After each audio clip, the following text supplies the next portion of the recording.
right, so let's get started. Good evening, everyone. My name is William Johnson, and happy World Press Freedom Day. I am the Program Director for PEN Across America, and welcome to Keeping It Local, Community Reporters Elevating Civil Discourse. So this World Press Freedom Day, PEN is highlighting the writing of a group of community-based journalists, editors, and publishers that demonstrate the necessity of local news stories and fostering informed civil discourse. Tonight, we're going to celebrate and elevate local reportage with some of the folks who make it happen. And we're also going to provide some concrete actions we all can take to ensure their vital regional news coverage continues. As I mentioned before, I am the Program Director for PEN Across America. And within the larger organization of PEN, the PEN Across America program provides resources to mobilize PEN America's communities across the country. We have chapters in Tulsa, Birmingham, Detroit, which is my hometown, so big up to Detroit, Dallas, Fort Worth, Austin, the Piedmont region of North Carolina, and Miami, South Florida. Our PEN America chapters are doing fantastic work, including organizing public forums, highlighting the work of local journalists in the time of COVID, hosting literary conversations and events just like this one. To learn more about what we're doing, please visit pen.org. The best way to support this work is to become a member of PEN America. Our strength is really in our membership. We are a nationwide community of novelists, nonfiction authors, journalists, editors, poets, screenwriters, essayists, playwrights, publishers, translators, agents, and other literary professionals.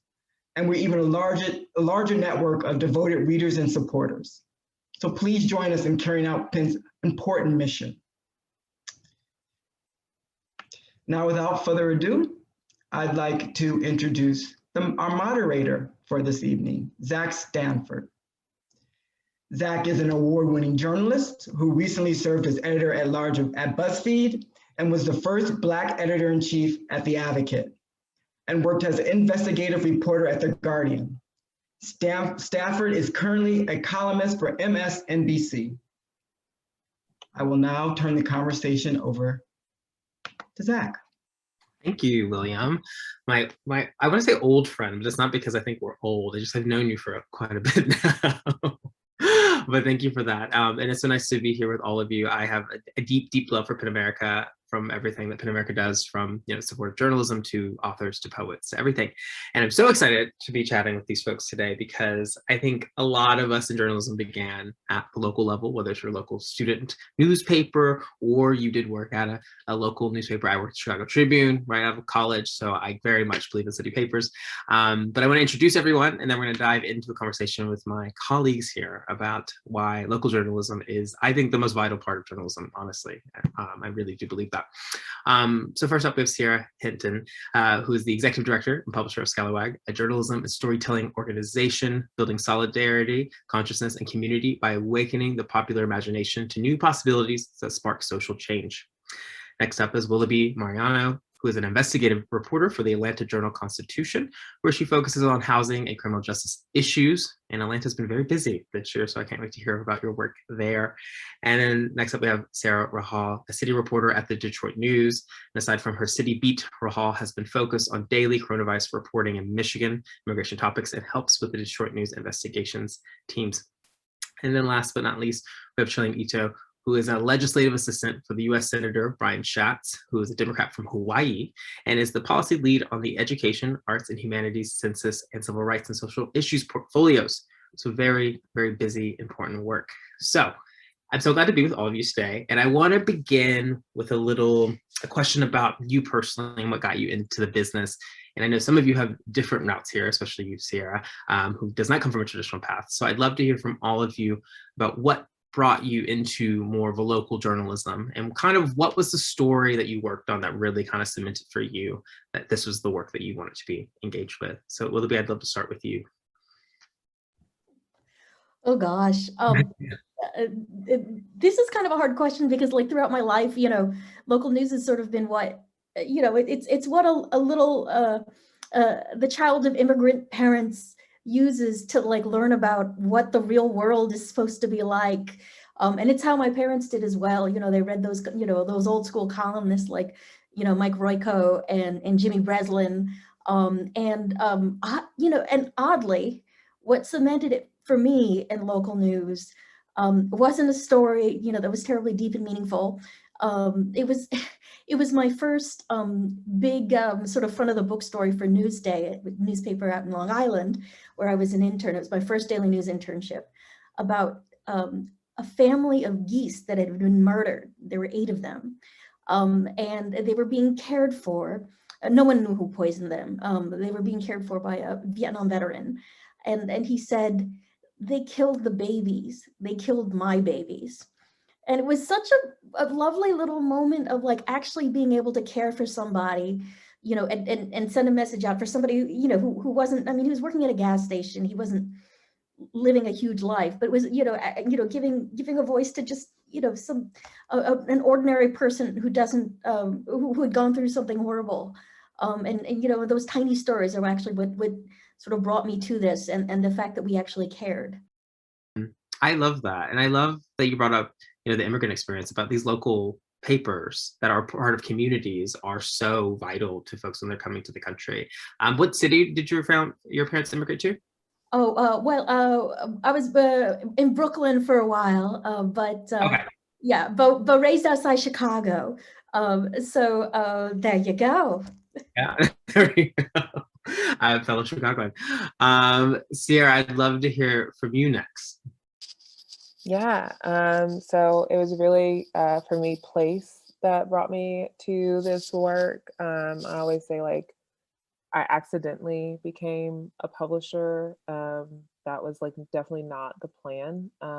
I started working with Scalawag in 2017, and it was really the mission and the focus on the South, which is my home. I'm from North Carolina, but have lived in Tennessee and in Mississippi. And yeah, just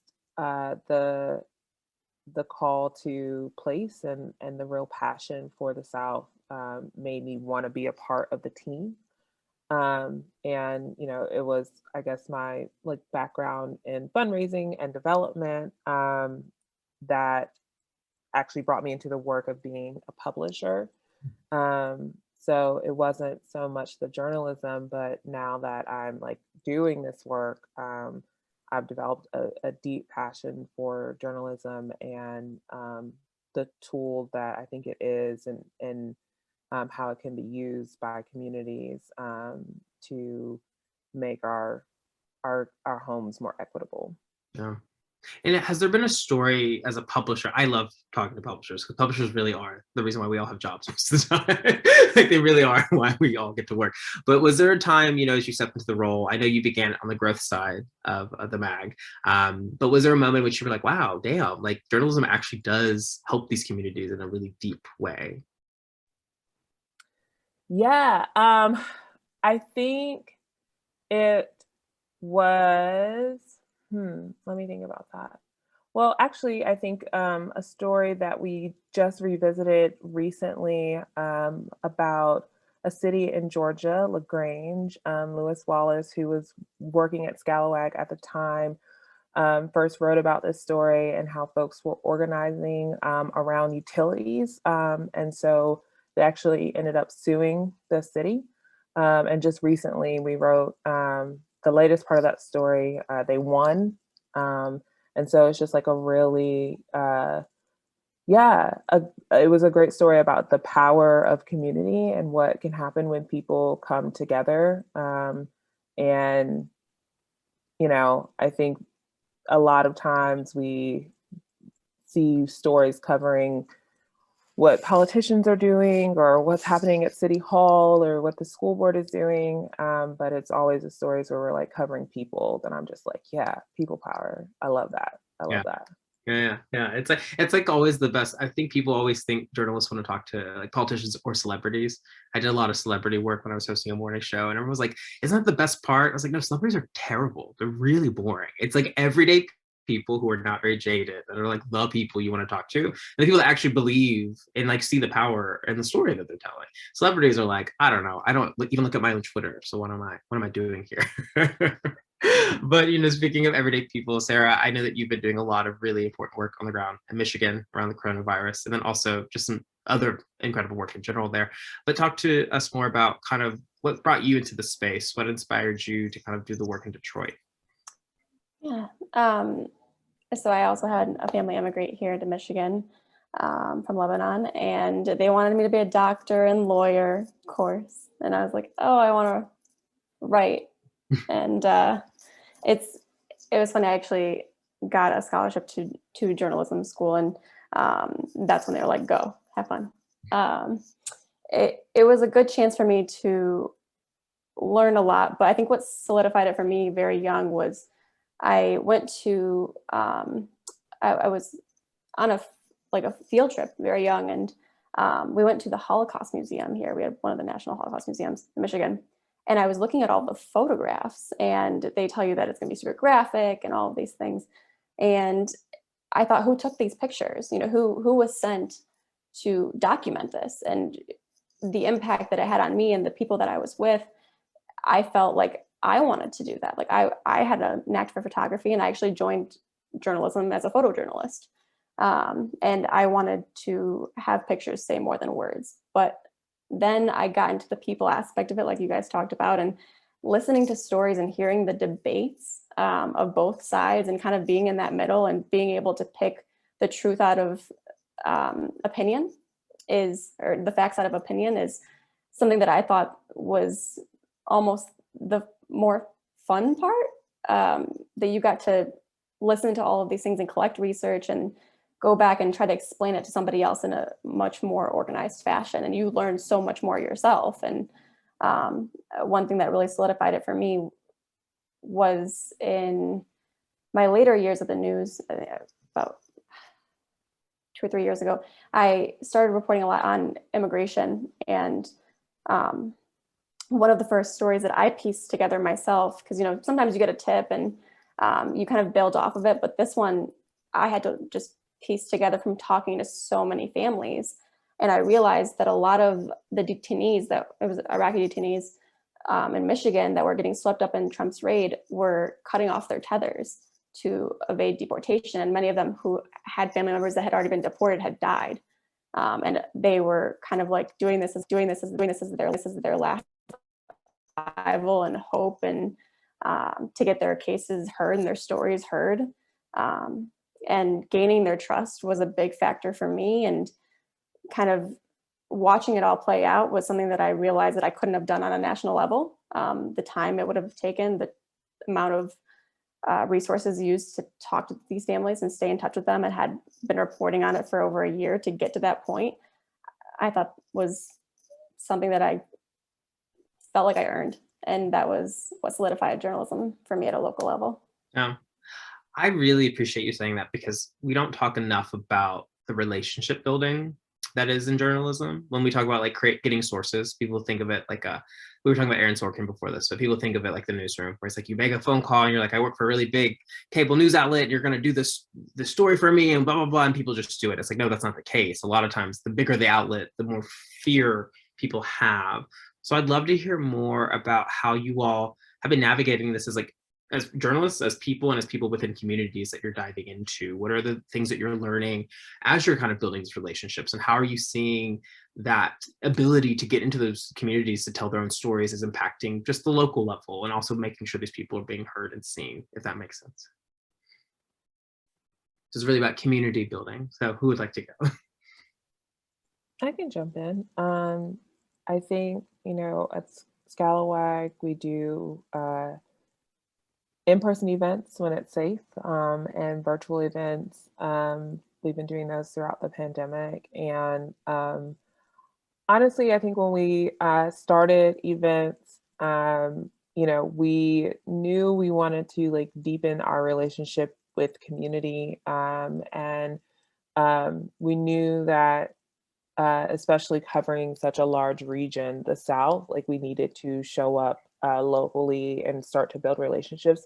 But I don't think we realized just how impactful in-person events were going to be for us. And I think it was not only the connections that we made during the events, but it's the relationships that we were able to build upon after, both with like individuals and community organizers on the ground, but also with like organizations, everyone from like environmental justice organizers and organizations to like local churches, and just being able to really like get to know people and plug in, and also just have them like extend their relationships and their networks and their connection to community to you.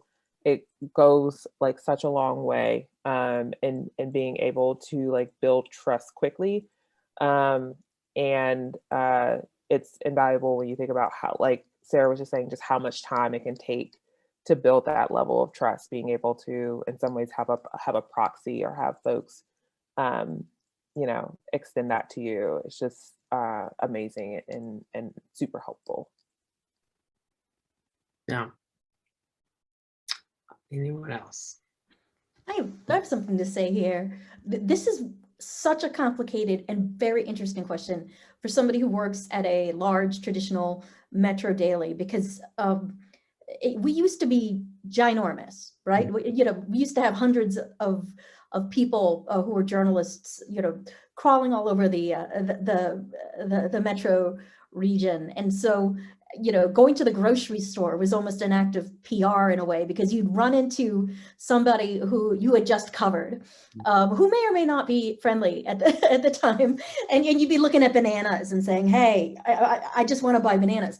But each one of these acts is like, is an opportunity to build community and to let people know that you're like a person and that they're a person. So like what I do, I mean, and because we're our tradition, the metro journalist mainstream daily news tradition is sort of an oppositional one with the community, and the kind of coalition building is not considered as appropriate. Although I have criticisms of that, like just being everywhere was and is an incredible virtue.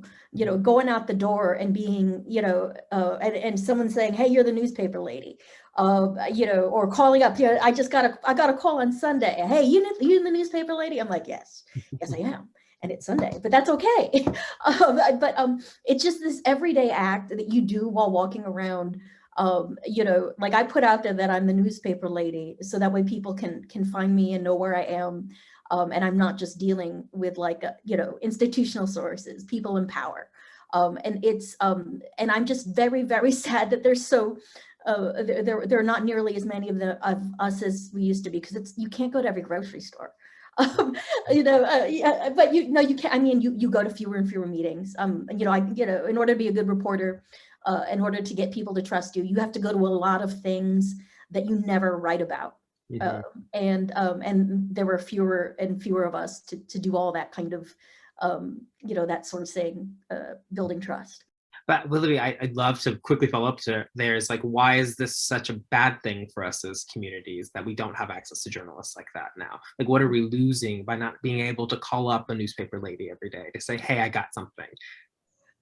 And this is what I think a lot of us have not even realized as these huge metro dailies have shrunken. We closed down we don't have a London bureau or a Beijing bureau anymore at the AJC. We used to,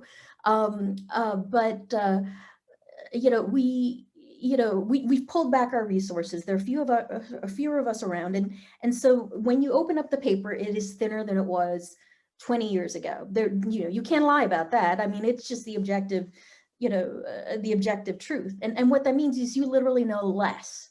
I mean, I did a talk at Harvard Law School 2 weeks ago, where people, these kids were great. They're very smart. They were supposed to look at all these, newspapers, local newspaper ecosystems, and see how robust the local news ecosystem was. And they would say, "Oh, it's great." And I would say, "No, you do not remember what that paper used to look like many years ago." And let me tell you, they had no idea it was gone. In-depth coverage of local meetings and things, things that your neighbors were doing that you had no idea. I mean, it was not perfect at all 20 years ago. There are a lot of people excluded from the conversation, but at least it was there. And if it was simply more diverse and more conscious of class and culture differences, then it might have, and it persisted. We might not be in the middle of the sort of polarization issues we have today. And I can talk on and on about that, but I don't want to take up all the air in the room. No, I wish you could go there. I mean, you could be preaching all day for us if you like.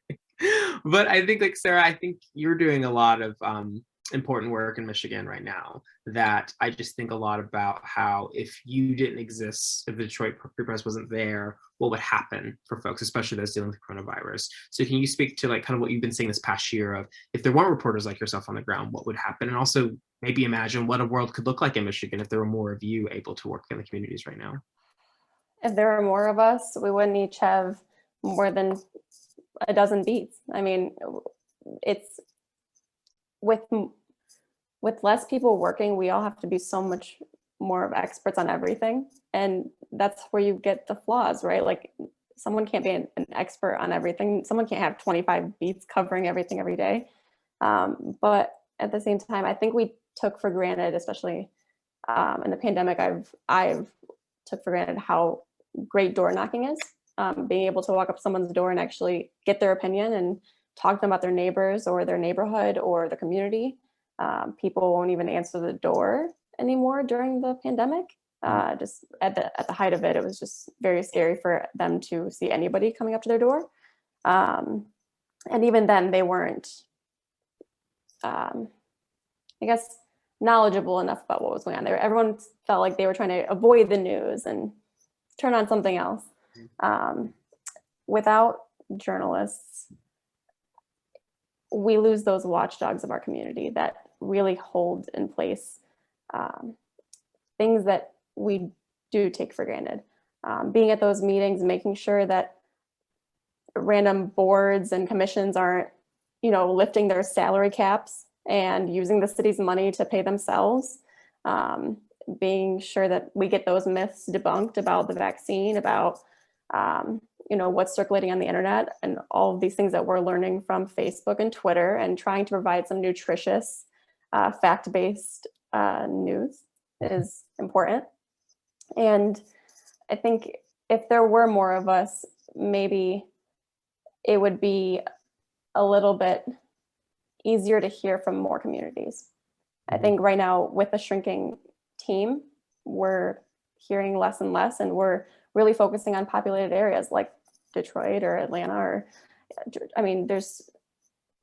New York Times is killing it, but do we expect them to go into these local communities and try to explain these in-depth stories from maybe the 1 or 2 days they get to do that story?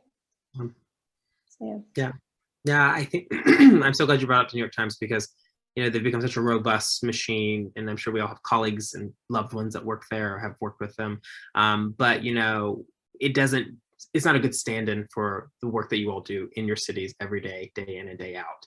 And we do see a lot of friction. I've been a part of these conversations when I was in Chicago, where the New York Times would helicopter into Chicago and they would try to do a crime story, and it would always go left and go really bad, and people would be really upset, and communities would be in real pain. They would say, I trusted this person and they misused my story, or they didn't get it right, and there was huge fallout.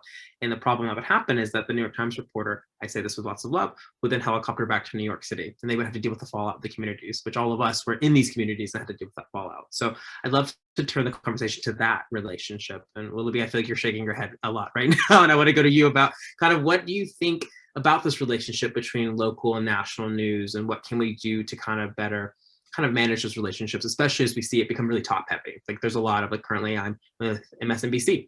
MSNBC is part of NBC, which is a massive network of people, but it's not a good stand-in for the voices that are actually in the communities every day. No, and what happens, so I've been in this business, again, I'm old, and I've been in this business forever. And whatever state I've worked in, whatever locality I've worked in, it ends up being, there's a complicated relationship between national news and local news. But what happens is that local news ends up in many ways setting the agenda, because we are the ones who supposedly know the community best. And so it's very hard for a national outlet to come in without reading us first. And it's usually, you know, the sort of keystone species, as the PEN America report said last year or the year before, is the Metro Daily. So places like the Detroit News, like the Atlanta Journal-Constitution, like the Chicago Tribune. Now, I mean, the thing about that is that, you know, if any of us who've covered a disaster, anything horrible, you know, we all know that the local reporters are the ones who have to clean up the mess.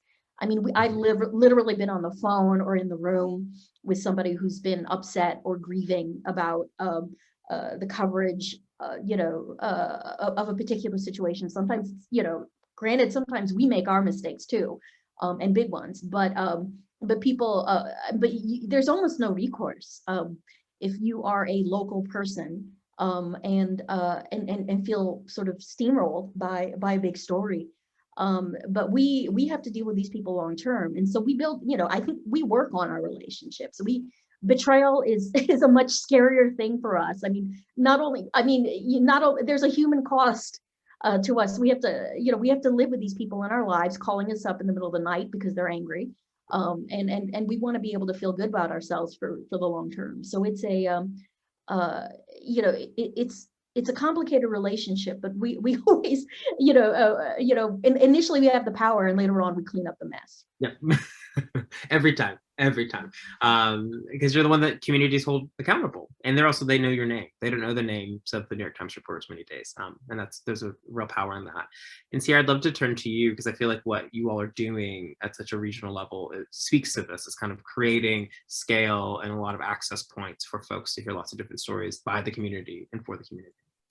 Yeah, and you know, we we have been known to come for the New York Times quite a few times, very publicly, because of just like the real harm that we see publications like the New York Times doing, not only in what Willoughby was just talking about, but also just in the way that they you know, not always intentionally, but just like affirm very harmful narratives about places.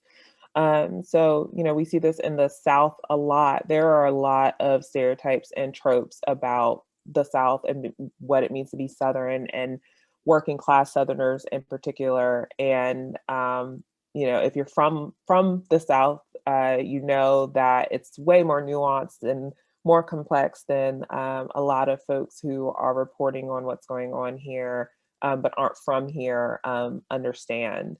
And so when we think about narrative shift, and we think about, you know, the power of journalism to help nourish the radical imagination and help give folks, you know, a new vision for the future, that really stands in conflict with folks affirming narratives that have been entrenched in this way. And so, you know, for us, we really see our role as a regional organization as not only like, you know, dismantling those very harmful narratives, but also really trying to make that connection for folks across communities as well.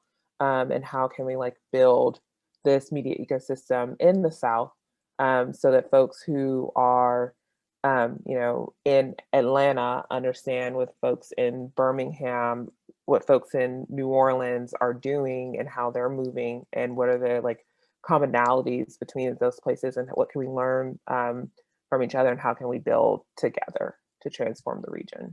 Yeah. And do you see that relationship between like a local, a regional, and national newspaper needing to be, I mean, strengthened, I guess, or like, what are you hoping to see? What would you like the relationship between the New York Times and Scholar like to be? Yeah, I think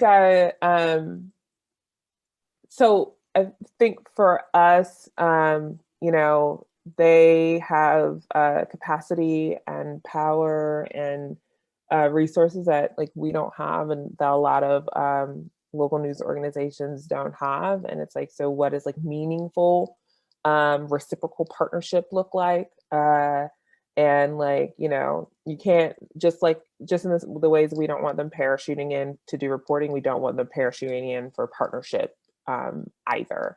And we have really invested a lot in building and helping to create career pathways for folks in their local communities. So like, what does a meaningful partnership with the New York Times look like in helping to keep people where they are? Right now, it sort of feels like you have to like live on one of the coasts to have like a career, like a real career in journalism. And it's like super important for people to know, like, you can stay in your home community and be a journalist and have a meaningful career in this industry. And I think that organizations like the New York Times can help to facilitate that if they're willing to make that investment. Yeah, and as we keep saying here, it's like we need folks working in their communities telling these stories. Like, it's incredibly vital to democracy, and that's not being hyperbolic at all. But you brought up partnership, and something I want to go to, Sarah. I know that recently you at the Detroit News had a partnership, I think, with Bridge magazine, where y'all did a very large story that was really important. So I'd love to hear more about that partnership, because I think, to me, on the surface, that looks like how these things work on a local level. You have a local magazine with a powerful newspaper coming together and just sharing resources. So can you talk a bit about that? Absolutely. So that partnership was formed on a different collaborative called the New York Southeast Michigan Journalism Collaborative, where they're trying to get solutions journalism out there, finding these big topics and providing actual solutions to create change. So they picked caregiving as a national topic, and we partnered with another newsroom to actually not just split up the work, but tell stories across state lines and not have to be so limited. That way we at least reach some wider audience and maybe get more attention to the national problem, which is that by 2026, we're going to face a direct care worker shortage of more than 200,000 people in Michigan alone. And our seniors are getting older. Who's going to take care of them? And why there's such high turnover in this industry. And that's not something I would normally report on, but it's something that I got to learn how to work with another newsroom, another reporter, and just provide context. And the next day my report was on NPR, and it was just such a quick turnaround to see that people actually cared. And partnerships do make a long-lasting impact, because if it just shows we're not alone, we can all actually join together in these forces. And I think what Sierra brought up about her idea and how that partnership could work, it seems easy. It seems like we could do that. We utilize the wire like everybody else does. And one thing that was touched on was that although newspapers are probably 25% of all news outlets, they make up half of all original reporting. So we look at these national outlets and we have to think, well, where are they getting this reporting from? And dive deeper. And we were hoping that we get that hyperlink, that at least they sourced us in some way.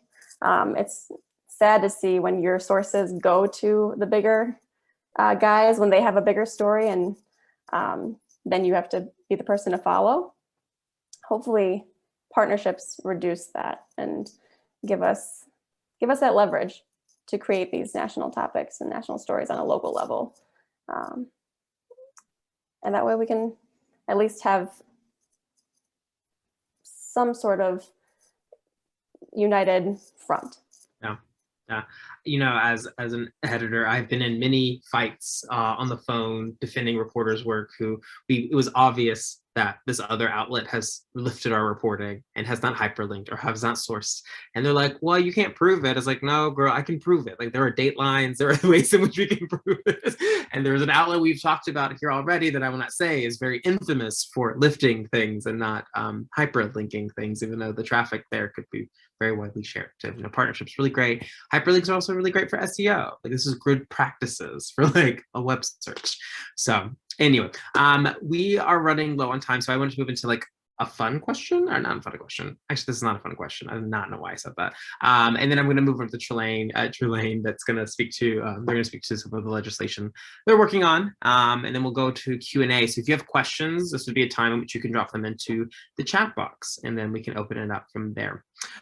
So I guess where I really want to go, just because we're all reporters, is, it's been a lot of hard years the past few years. The media's been very much under attack, and I feel like we as reporters are constantly having to defend what we do all the time.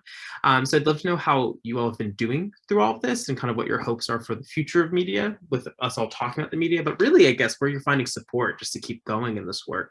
Because as we've all kind of described, every year we find less resources supporting us, less people kind of getting behind us, but we still have to fight to tell these stories. So I'd love to hear kind of like how you're doing, where you're at, and what you're kind of leaning on these days. Anyone can go first.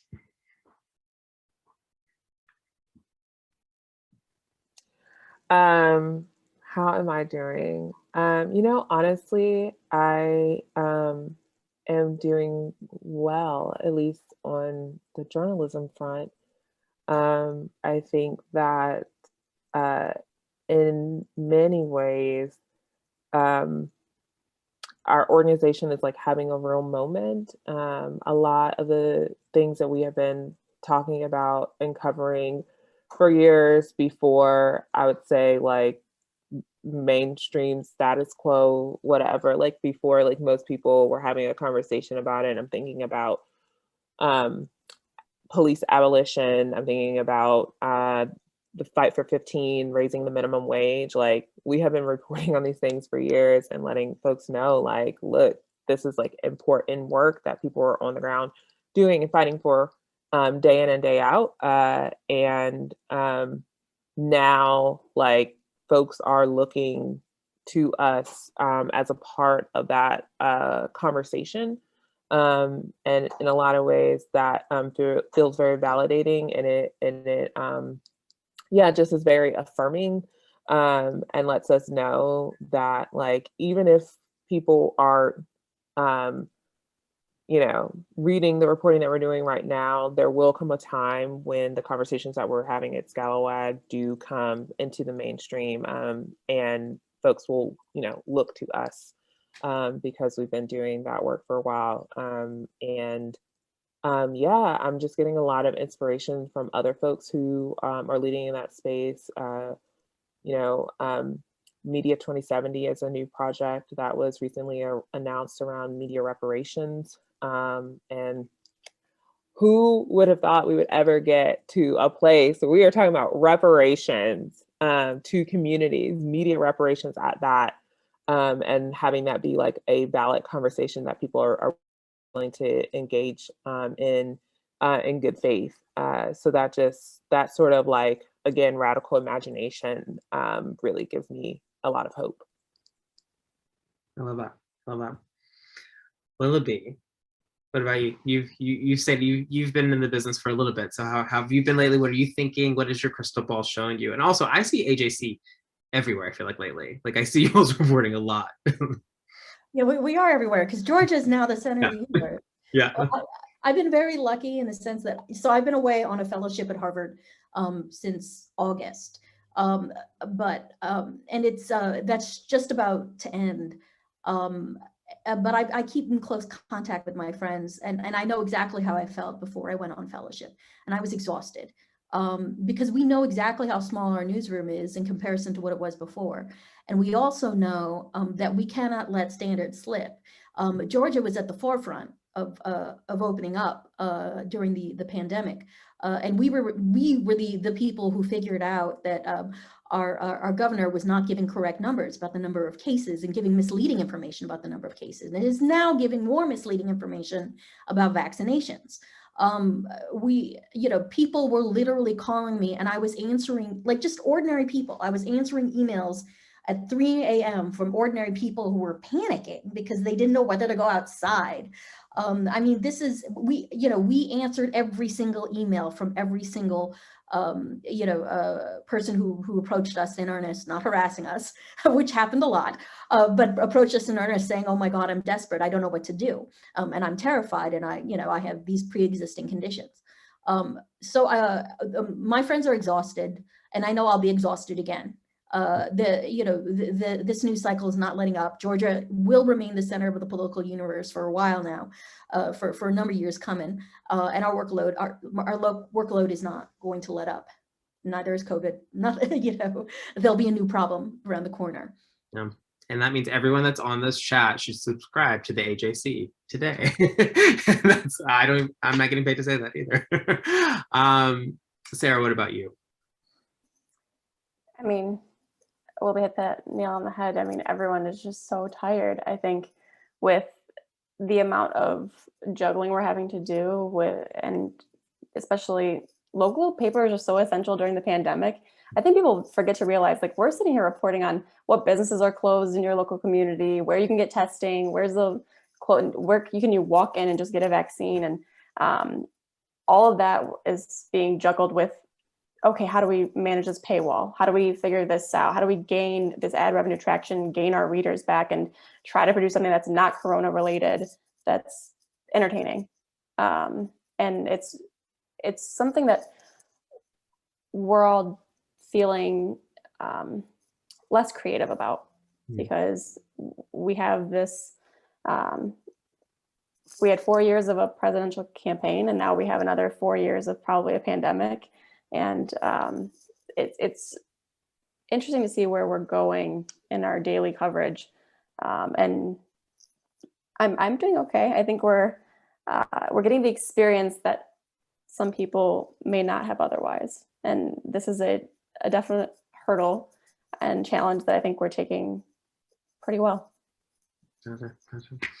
Well, Trelane, I'd love to bring you into the conversation to talk about how you all are working to save our jobs. So let's talk about it. So talk to us about how Senator Brian Chatz's office is trying to support local news through some legislative kind of attempts. Sure, yes, to try to hopefully tie this conversation together. I think Willoughby mentioned the PEN America report from a couple of years ago. And one of the recommendations in that report was the creation of this commission type entity that brings together experts from different aspects of, I think this field, both the local journalists, the editors, both digital native, broadcast, radio, journalism professors, all of representatives from the unions, from the industry, everybody, to sit on a commission and really work through some of the particular problems that everyone here has identified and try to draw some recommendations for Congress. And so that's what our bill would do. It's the Future of Local News Commission Act. It would create that 13-member commission with broad representation from the field, and then would not only look at the state of local news as it's been declining for the past couple of, well, not declining, as it has experienced problems over the past couple of decades, but also, we added in particular language about the impact of the coronavirus pandemic on journalism, and some of the programs that supported small business and nonprofit entities, and whether those were actually helpful in supporting local news outlets, to just try to do some tie-in and have this commission be passed quickly and timely within all of the many different packages that Congress has been producing over the past couple of months. And so we're hoping to reintroduce that bill next week. And then at the same time, call on the Biden administration to move quickly on this. I think the bill itself outlines, pretty prescriptively who should be on the commission, what it should look like, what its duties are, sort of the function, quorum, etc. But I think at the end of the day, that's something that through executive action, the administration could take it upon themselves to create this type of entity, and would not necessarily require an act of Congress. Although if he wants to pass our bill, that's great.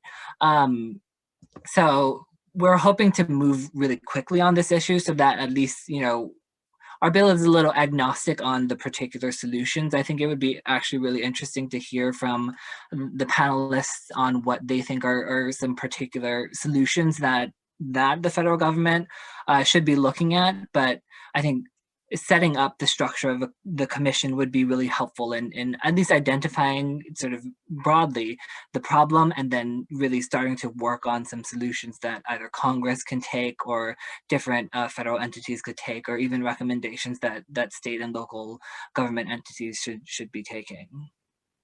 Gotcha. And you said the word executive action, and I cannot not ask the question of, are you bringing that up because there's not a lot of bipartisan support behind defending the media right now in Congress?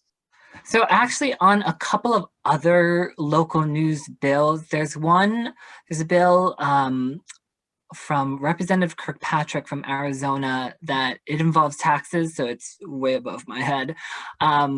But that bill is bipartisan, and we've been trying to make our bill bipartisan over the past, I think, year and a half now. And I think we're pretty close. And I think by making the case that we're sort of, agnostic on what the commission will produce, and it's really just looking at the problem, we're hoping that it'll create some bipartisan interest, but it hasn't yet. So, holding out hope. We have a week. So.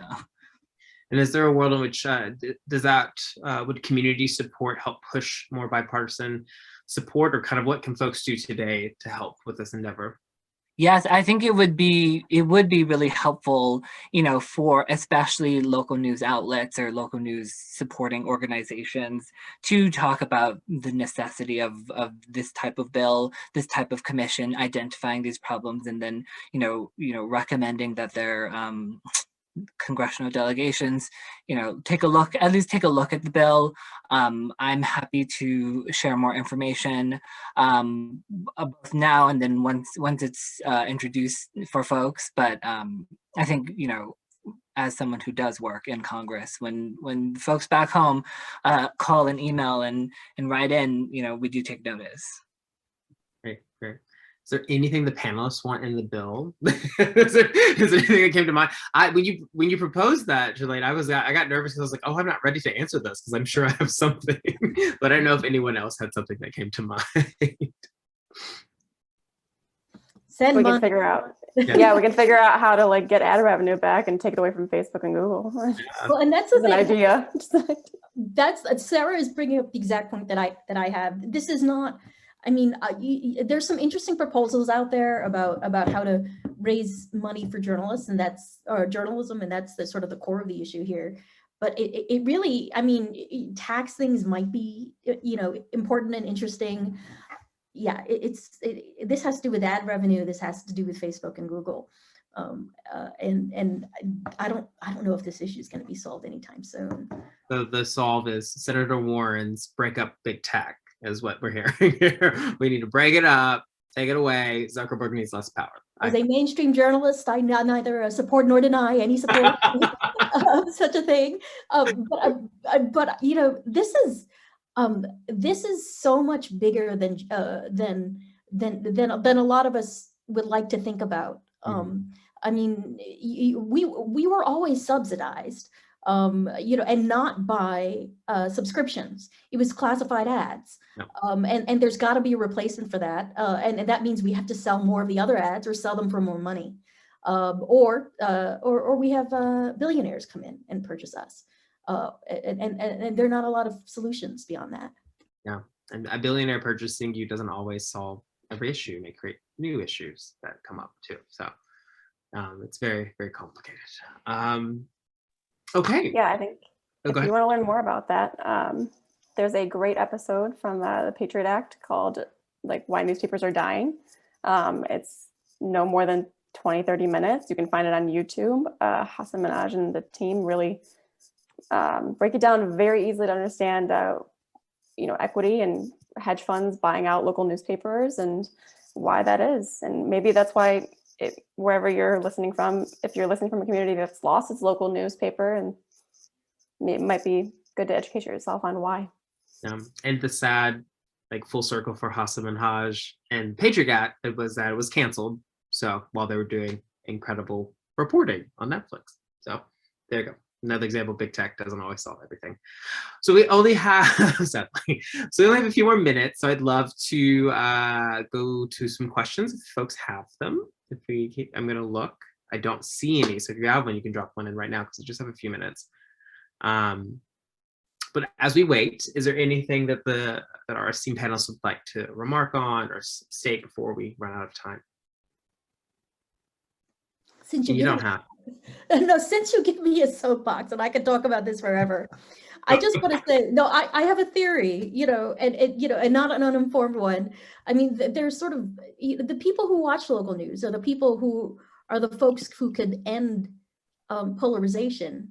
The people who watch and read us, they're that sort of persuadable middle that Yochai Benkler talks about, the disinformation expert, when he talks about people who can really be moved to act and in ways, in voting ways that could end a lot of the stalemates in Congress, that can end our ugly political discourse. So if we become independent, or if we become strong in the way that I think we ought to be, then we have incredible power to address a lot of the issues that really plague us today. And our national discourse, in our ridiculous kinds of ways of thinking about issues. I mean, there's a real opportunity here. I think like the TLDR is, you're saying, is that we're worth fighting for, we're worth figuring this out. And I do think this day is so important, I think, for so many reasons. One of them is, we can't have a democracy anywhere in the world if there's not a free press that can sustain itself and grow and flourish. And just not, these things can't exist together. All right. We have no questions, but I'm going to throw to William, who's going to close us out. Well, I want to thank all of our panelists and our moderator for this really insightful conversation. I'm leaving emboldened and a little bit outraged. So, we have work to do.